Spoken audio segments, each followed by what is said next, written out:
السلام علیکم friends, welcome back to my channel novels کی دنیا۔ تو فرینڈز، ہم اپنا نیو ناول سٹارٹ کرتے ہیں۔ فرینڈز، میں کچھ بیزی تھی جس وجہ سے میں اپلوڈ نہیں کر سکی ناول، لیکن انشاءاللہ اب ہم روٹین کے ساتھ ایک ایپیسوڈ روزانہ اپلوڈ کیا کریں گے۔ تو ہمارا آج کا نیو ناول ہے دیدار عشقم۔ تو ہم اپنا ناول سٹارٹ کرتے ہیں۔ اٹھ گئی آرزو بی بی، کھل گئی مہارانی کی آنکھ۔ ارے ابھی وقت ہی کیا ہوا ہے، صرف صبح کے 7 ہی تو بجے ہیں۔ ابھی سو جاؤ، ابھی تک تمہارا سورج طلوع نہیں ہوا بی بی۔ تائی امی اسے جلی کٹی سناتے ہوئے باہر آئی۔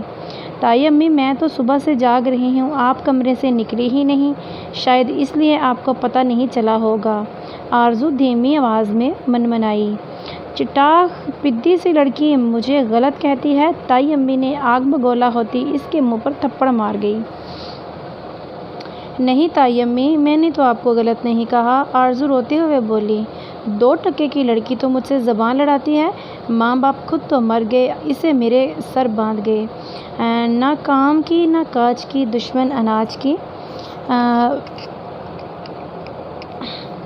چل بی بی، راستہ ناپ اپنا، فٹافٹ ناشتہ لگا یہاں اور تامیہ کو جگا۔ تائی امی اسے حکم جارتی اندر کی طرف چلی گئی اور وہ تامیہ کے کمرے کی طرف آئی۔ آپی اٹھ جائیں، بہت وقت ہو گیا ہے، آرزو نے تامیہ کو جگاتے ہوئے کہا۔ منحوس کہیں کی، کتنی بار کہا ہے صبح صبح اپنی گندی شکل مت دکھایا کر مجھے، اب سارا دن برا گزرے گا۔ کس نے بھیجا ہے تجھے میرے کمرے میں؟ امی نے، آج ان کی خبر لیتی ہوں میں۔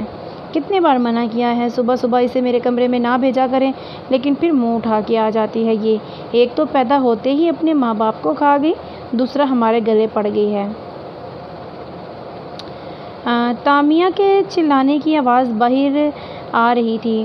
اس گھر میں اس کی صبح ایسے ہی ہوا کرتی تھی، ہر کوئی اسے ایسے ہی اس پر بھڑاس نکالتا تھا، کیونکہ اس گھر میں اس کی صرف یہی اوقات تھی۔ ماں باپ پیدا کر کے مر گئے اور یہ ان کے گلے ڈال دی گئی۔ اس گھر میں واحد تایا ابو ہی تھے جو اس کے اپنے تھے، جنہوں نے ماں باپ کے مرنے کے بعد اس کے سر پر ہاتھ رکھا۔ 8 سال تک تو وہ اس گھر میں رانی بن کر رہی، لیکن پھر تایا ابو کو لقوہ مار گیا اور پھر اس پر شروع ہوا یہ ظلموں کا سلسلہ۔ تایا ابو اس کے لیے آواز نہ اٹھا سکے اور باقی سارے خاندان میں اتنی ہمت ہی کہاں تھی ایک یتیم کا بوجھ اٹھاتے۔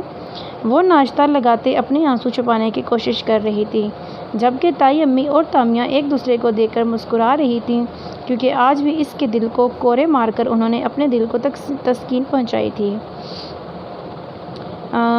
رک جاؤ اون بیٹا، آج تمہاری نانا کی برسی ہے، میں نے ایک چھوٹی سی قرآن خوانی رکھوائی ہے، سبھی بچے گھر پر ہیں، تم بھی آج اپنا کام پر مت جاؤ، تائی امی نے بہت محبت سے اسے مخاطب کیا۔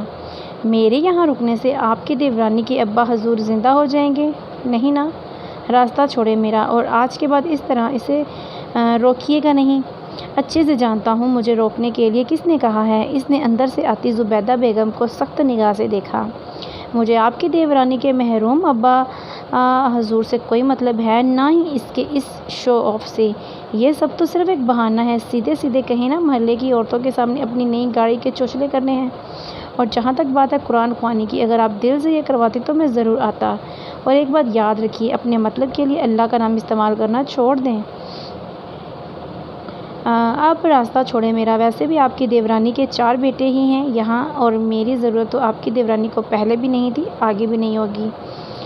وہ انہیں سخت نگاہوں سے گھورتا ہوا باہر نکل گیا۔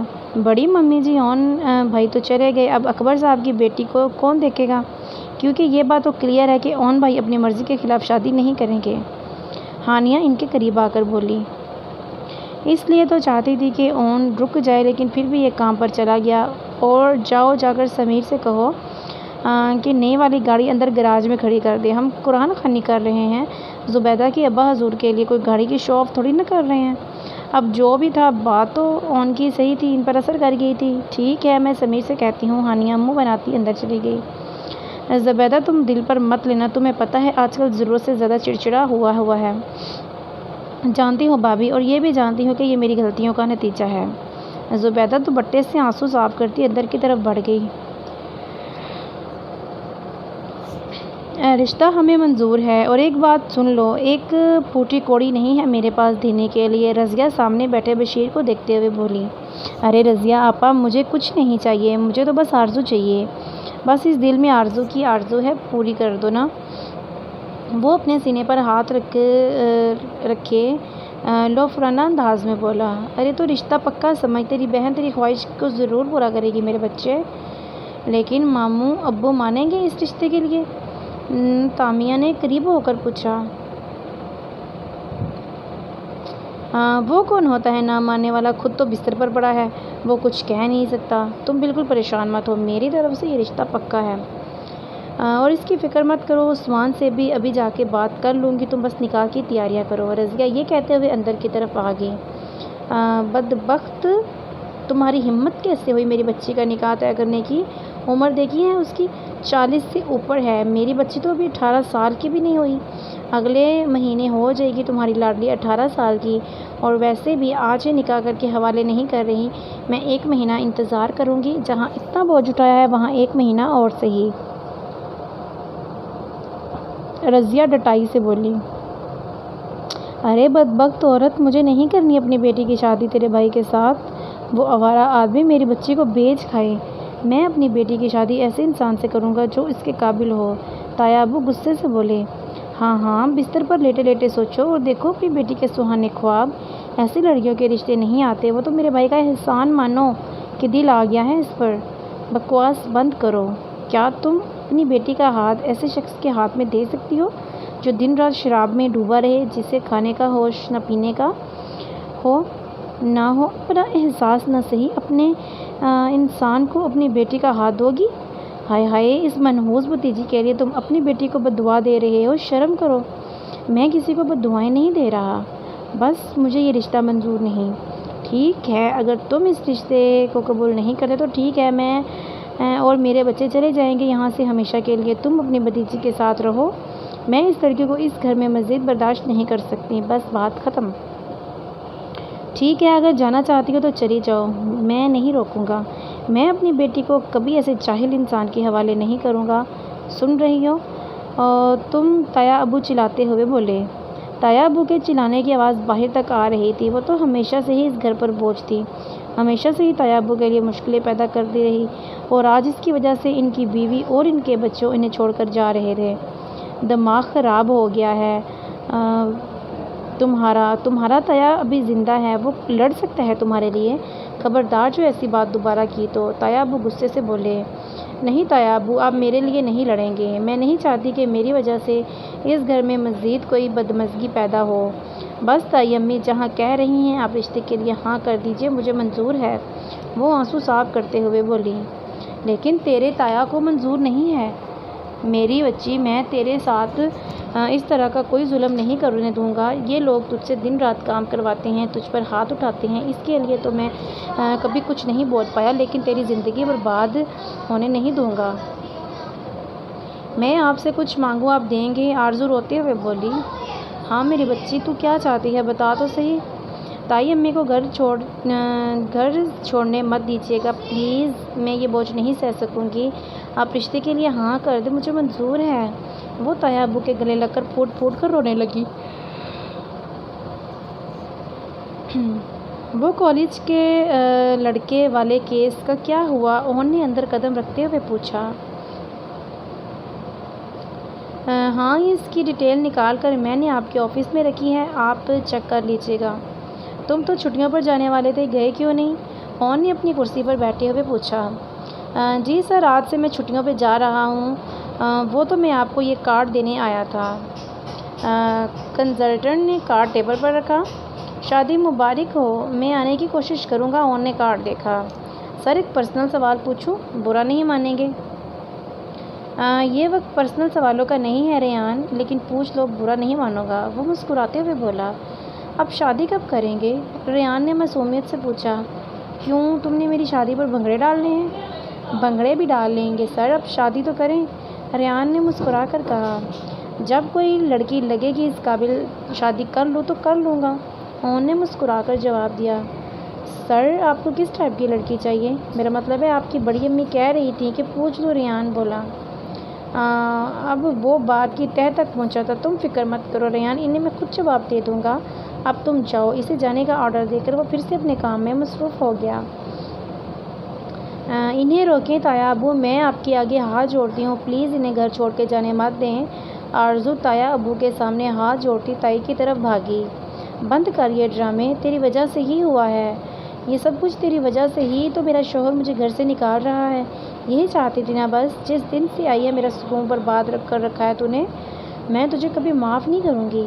آرزو، میرے بھائی کا رشتہ آیا ہے اور تو نخرے دکھا رہی ہے، میں جانتی ہوں یہ آگ تو نے ہی لگائی ہے، تو یہ مت سوچنا کہ میں تجھے ایسے ہی معاف کر دوں گی، گھٹ گھٹ کے مرے گی تو، بددعا ہے میری تجھے۔ تائی اونچی آواز میں چلاتے ہوئے بولی۔ آرزو بھاگ کر تایا ابو کی کرسی کے قریب آئی۔ تایا ابو روک لیں، میں آپ کے سامنے ہاتھ جوڑتی ہوں، پلیز نہ جانے دیں، روک لیں۔ وہ عثمان کے سامنے بیٹھی ہاتھ جوڑتے ہوئے رونے لگی۔ میں شادی کے لیے تیار ہوں، میری وجہ سے تائی امی کو نہ جانے دیں۔ آپ کو میری قسم تایا ابو، مجھے اپنی قسم نہ دے اور جانے دیں ان لوگوں کو یہاں سے، یہ اپنے لیے مجھ سے تیری قربانی مانگتے ہیں۔ تایا ابو، میں آپ کو اپنی قسم دے چکی ہوں، اب آپ کچھ نہیں بولیں گے۔ آرزو بھاگتی ہوئی تائی کے قریب آئی۔ خدا کے لیے میں بشیر ماموں سے شادی کروں گی، آپ گھر سے نہیں جائیں، میں شادی کے لیے تیار ہوں۔ آپ بے شک آج انہیں بلا کر میرا نکاح پڑھا دیں، اب یہ گھر چھوڑ کے مت جائیں۔ رضیہ نے فاتحانہ نظر اپنے شوہر کو دیکھا۔ ٹھیک ہے، اگر آرزو شادی کے لیے تیار ہے تو مجھے منظور ہے، لیکن میری ایک شرط ہے، جب تک آرزو کی تعلیم مکمل نہیں ہو جاتی تب تک یہ رخصت نہیں ہوگی۔ یہاں تک سوال نکاح کا ہے تو جب تم چاہو نکاح کروا دینا، کیونکہ تمہارا بھائی صرف نکاح کرے گا، کھلانے کی ہمت نہیں ہے اس میں، کم از کم میری بچی میں اتنا حوصلہ تو ہو کہ وہ خود کما سکے۔ تایا ابو نے بہت مشکل سے اپنی زبان کی لڑکھڑاہٹ پر قابو کیا تھا۔ آج ان کے اپنے بچوں کی وجہ سے ان کی یتیم بھتیجی کی زندگی برباد ہو رہی تھی۔ کیا کہا آپ نے ریان سے؟ آج کے بعد میرے ورکر کے سامنے ایسی کوئی بات نہیں کریں گے سبھی آپ۔ وہ گھر آتے ہی تائی امی کے کمرے میں آیا تھا۔ ارے بیٹا، میں نے تو ایسی کوئی بات نہیں کی، وہ تمہارے ساتھ رہتا ہے 24 گھنٹے، میں نے سوچا اسے پوچھ لو تمہیں کس قسم کی لڑکی پسند ہے۔ تائی امی نے کہا، مجھے جس قسم کی لڑکی پسند ہوگی میں اسے اپنے گھر لے آؤں گا، اس لیے بہتر ہوگا آپ اس معاملے سے سب دور رہیں۔ آئی بات سمجھ میں؟ ان کی آنکھوں میں آنکھیں ڈال کر کہتا اپنے کمرے کی طرف چلا گیا۔ جبکہ تائی امی زبیدہ کے کمرے میں آئیں۔ آخر اسے اس کے بیٹے کا پیغام جو دینا تھا۔ یہ گھر راحت صاحب کا تھا، جس کے 2 ہی بیٹے تھے، خالد اور خالق۔ ان دونوں کی شادی اسی خاندان میں ہوئی تھی۔ راحت صاحب نے اپنے دونوں بیٹوں کی شادی اپنے چاچا زاد بھائیوں کی بچیوں سے کرائی تھی۔ وہ دونوں بھی آپس میں کزن تھی، ہمیشہ سے اچھی بنتی تھی۔ انیسہ اور زبیدہ دونوں نے ہنسی خوشی ان کا گھر سنبھال لیا۔ جلد ہی زبیدہ کے گھر خوشخبری آئی۔ انیسہ نے ہر ممکن طریقے سے اس کا خیال رکھا، ہر وقت اس کا ساتھ دیتی۔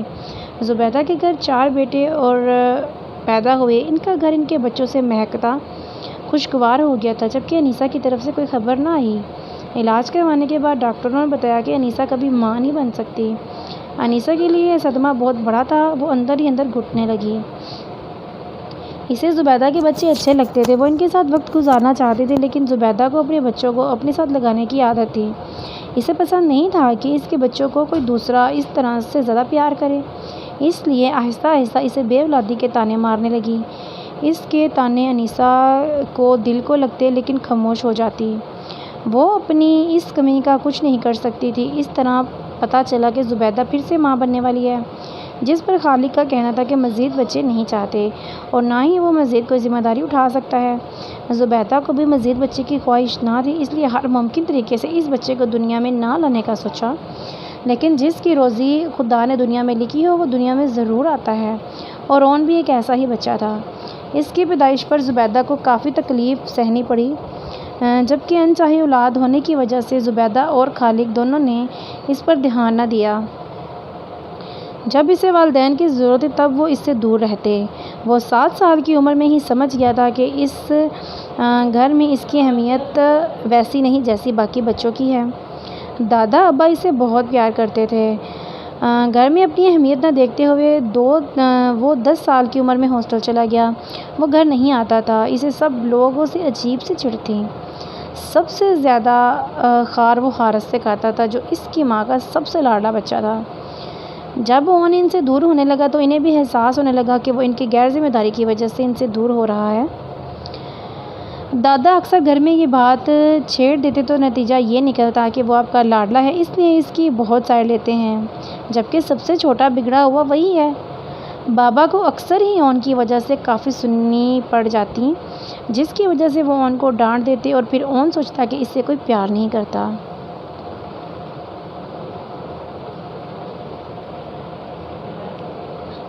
لیکن پھر ایک دن تائی امی نے بتایا کہ وہ انچاہی اولاد ہے، اس لیے اس سے کوئی پیار نہیں کرتا۔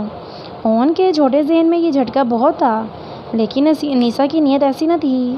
وہ کوئی زبیدہ سے انتقام نہیں لینا چاہتی تھی، وہ تو بس اون کے آنسو صاف کر رہی کہ زبیدہ وہاں آ کر اسے تانے مارنے لگی اور اس کی اولاد کو اس سے دور کرنا چاہتی ہے۔ جس پر انیسہ نے کہا، میں ایسی اولاد کو تم سے دور کیا کروں گی جسے تم پیدا ہی نہیں کرنا چاہتی تھی، تم نے خود اسے خود سے دور کر رکھا ہے۔ بے دھیانی میں نہ جانے کب اس کے منہ سے ایسی بات نکلی۔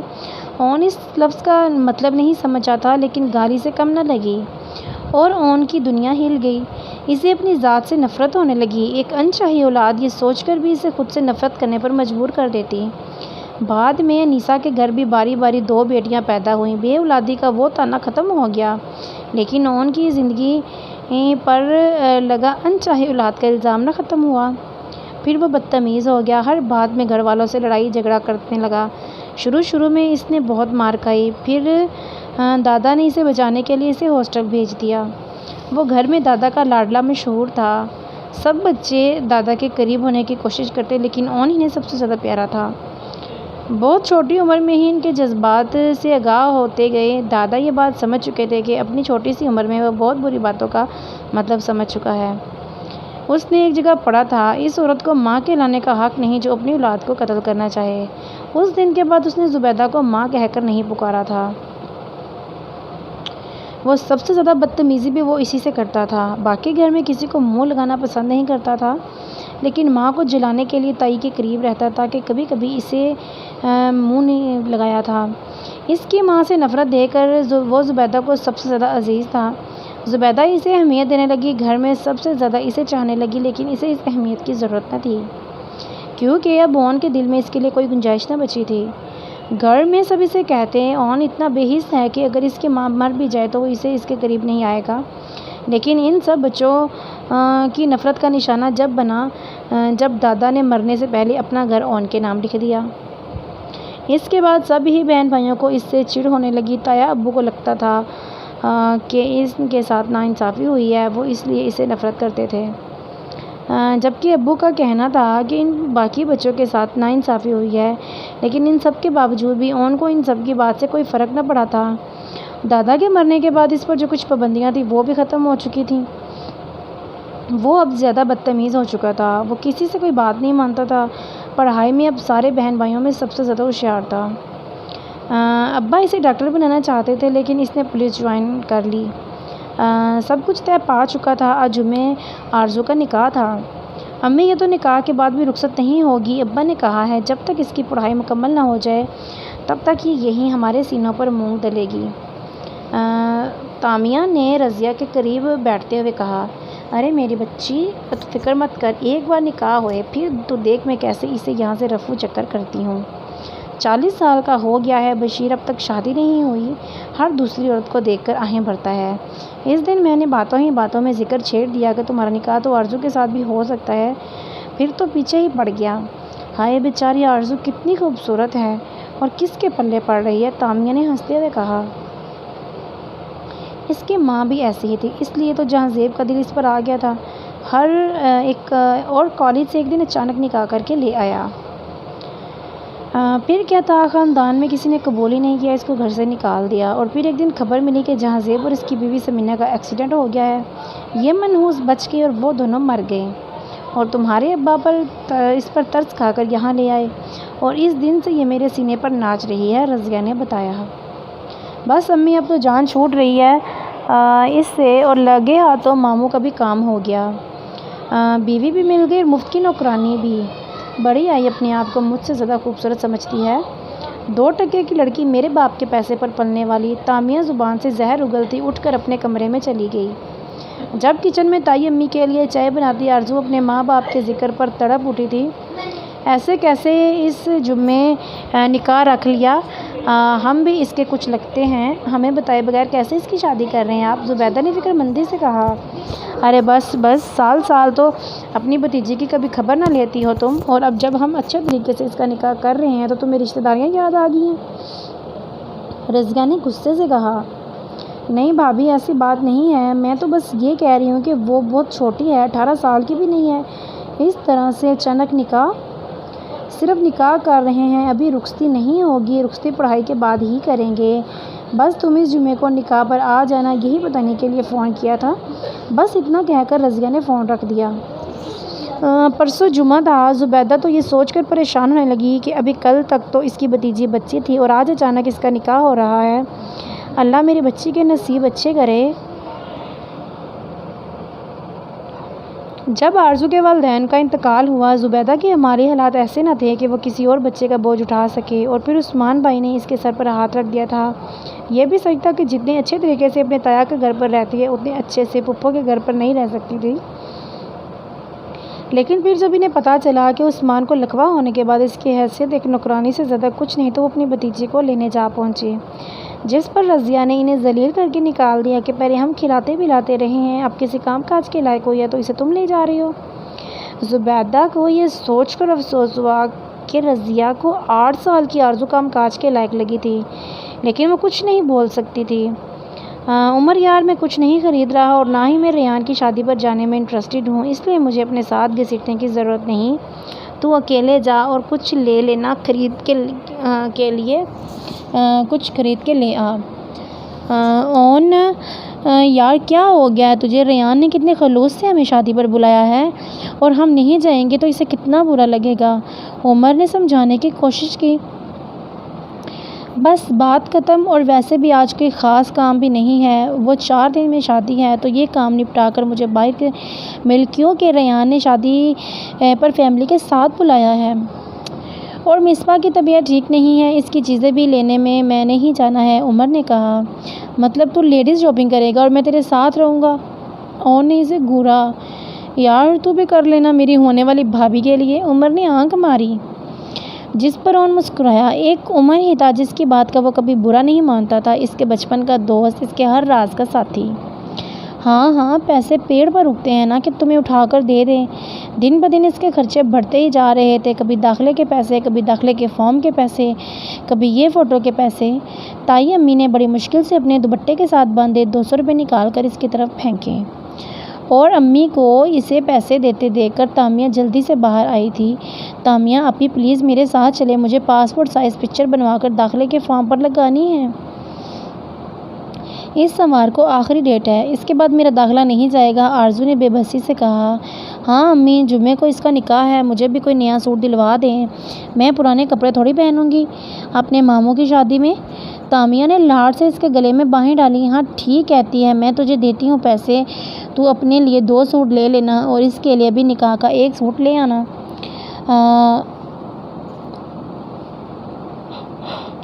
آخر اپنے بھائی کی ہونے والی بیوی کا سوچ کر تائی امی کو اس کا تھوڑا خیال آ ہی گیا۔ ارے امی، اس کے لیے سوٹ لینے کی کیا ضرورت ہے؟ جو میں نے آئمہ کی شادی پر پہنا تھا بالکل نیا ہے، وہ پہن لے گی۔ آپ کو اندازہ بھی ہے برائڈل ڈریس کتنے مہنگے ہیں؟ چل تو میرے ساتھ۔ امی کے ہاتھ سے پیسے لینے سے اسے بنا کچھ کہنے کا موقع دیے وہ اس کا ہاتھ تھام کر باہر کی طرف چلنے لگی۔ رکیں آپ ہی، نقاب تو کرنے دیں، آرزو جلدی سے بولی۔ اف، کیا تمہیں گھٹن نہیں ہوتی اس میں؟ تامیہ نے پیچھے سے ناگواری سے کہا، جبکہ یہ وہ واحد معاملہ تھا جس میں آرزو کسی کی پرواہ نہیں کرتی تھی۔ وہ اس بات سے بغیر سنے بھاگ کر اندر گئی اور اپنا عبایا اٹھا کر پہنا اور جلدی سے نقاب کرنے لگی۔ لیکن افسوس، فوٹو شاپ کی دکان پر جاتے ہی نقاب اتر جانا تھا، کیونکہ اس کی تصویر کے بغیر اس کا داخلہ جا ہی نہیں سکتا۔ اور تایا ابو کی خواہش تھی کہ وہ اپنی تعلیم مکمل کرے۔ تامیہ اسے فوٹو میکر کی دکان پر چھوڑ کر خود شاپنگ مال چلی گئی اور کہہ دیا کہ جب اس کی تصویر بن جائے تو وہ مارکیٹ کے نیچے کھڑی ہو کر اس کا انتظار کرے۔ تقریباً 15 منٹ میں ہی وہ تصویر بنوا کے مارکیٹ کے نیچے کھڑے ہو کر اس کا انتظار کرنے لگی۔ اس سے یہاں کھڑے 1 گھنٹے سے اوپر ہو چکا تھا، لیکن تامیہ نہ جانے کہاں تھی۔ کافی دیر انتظار کرنے کے بعد اس نے سوچا کیوں نہ تامیہ کے پاس ہی چلی جائے، کیونکہ یہاں قریب کھڑے کچھ لڑکے اسے بار بار اسے گھور رہے تھے، جس کی وجہ سے اسے الجھن ہو رہی تھی۔ کچھ سوچتے ہوئے وہ مارکیٹ کے اندر چلنے لگی کہ اچانک سامنے سے آتے ایک آدمی سے بری طرح ٹکرائی۔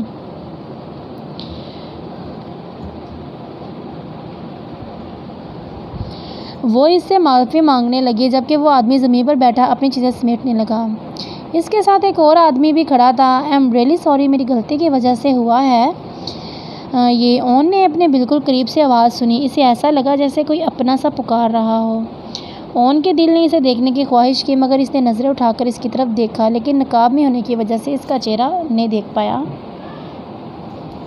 لیکن آنکھیں کمال تھیں۔ اون اس کی آنکھوں سے نظریں ہٹانے کا دل نہ کیا۔ اون نے زمین پر گرا ایک لفافہ اٹھایا، لیکن اگلے ہی لمحے وہ لڑکی کسی کو پکارتی مارکیٹ سے باہر نکل گئی۔ "سنیں، آپ کا سامان گر گیا ہے"۔ اون اسے پکارنے کی کوشش کی، لیکن وہ تیزی سے مارکیٹ سے باہر نکل گئی۔ اون باہر تک اس کے پیچھے آیا، لیکن وہ لڑکی کہیں غائب ہو چکی تھی۔ اون نے لفافہ اٹھا کر اسے دیکھنے لگا۔ اس لفافے میں 4 پاسپورٹ سائز تصویریں اور 30 روپے تھے۔ اس نے ایک تصویر اٹھا کر دیکھی اور پھر دیکھتا ہی رہ گیا۔ ایسا نہیں تھا کہ اس سے پہلے کبھی حسن نہیں دیکھا تھا،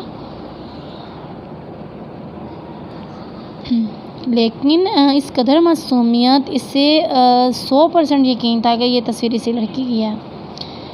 اس کا لب و لہجہ، اس کی بات کرنے کا انداز، اس کی تصویریں اس دل کو دھڑکا گئیں۔ اون نے بے اختیار ہاتھ اپنے دھڑکتے دل پر رکھا۔ وہ لڑکی چلی گئی کیا؟ عمر نے اس کے پاس آ کر پوچھا۔ "ہاں، لیکن زیادہ دور نہیں جا پائے گی"۔ اون نے مسکراتے ہوئے کہا۔ "کیوں، تم جانتے ہو اسے"؟ عمر نے پوچھا۔ "نہیں، لیکن جاننا پڑے گا، اگر ساری زندگی گزارنی ہے"۔ اون ابھی تک اس ملاقات کے زہر اثر تھا۔ "اون میرے بھائی، تو ٹھیک ہے نا"؟ عمر نے پوچھا۔ "یہ لڑکی آ گئی زندگی میں تو بالکل ٹھیک ہو جاؤں گا"۔ اون نے جواب دیا۔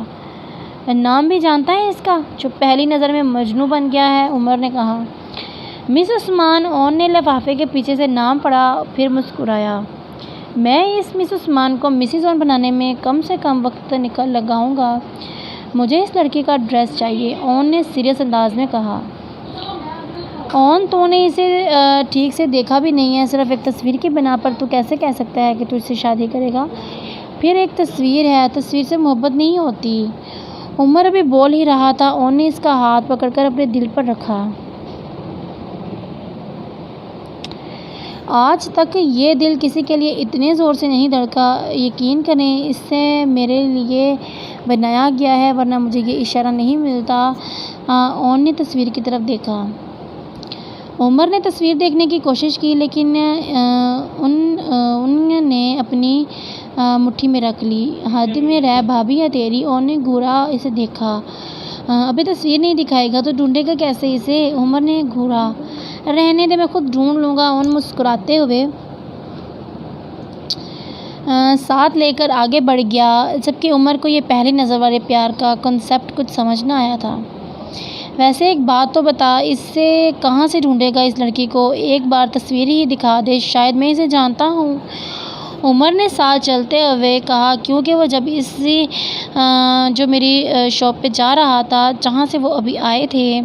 "اب تیرے ساتھ مسئلہ کیا ہے"؟ "ہاں، میں نے کہا نا، میں ڈھونڈ لوں گا، اور تجھے میں تو فوٹو ہرگز نہیں دکھاؤں گا۔ میں نہیں چاہتا میری ہونے والی بیوی کو کسی کی کالی نظر لگے"۔ اس نے عمر کی آنکھوں کی طرف اشارہ کرتے ہوئے کہا، جس کی آنکھوں کا رنگ گہرا سیاہ تھا۔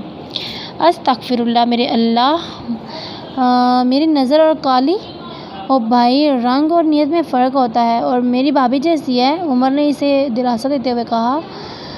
"او، وہ تیری بھابھی جیسی نہیں ہے، وہ تیری بھابھی ہی ہے، یہ بات آئندہ یاد رکھنا"۔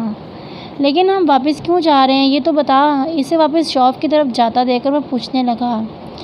"تو اس نے ویسے بھی نہیں دکھائی تھی"۔ "تو اس موضوع سے ہٹنا ہی بہتر سمجھا"۔